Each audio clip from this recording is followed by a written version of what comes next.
Hello everyone. So again, we have some tips and tricks in Excel.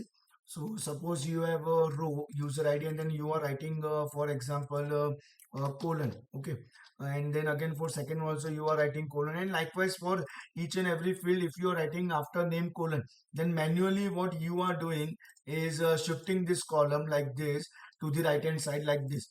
Okay, for the decoration. Okay, but instead of this, what you have to do is, if you want your colon to be always at the right hand side fixed for all the names, all the fields, then select all the fields, click on format cell, click on custom, and instead of general you have to type asterisk, then space, and then you have to write colon and just press OK.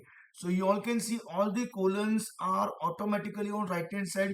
If you are stretching your column, still it will remain on right hand side only at fixed place for all this field. Thank you everyone.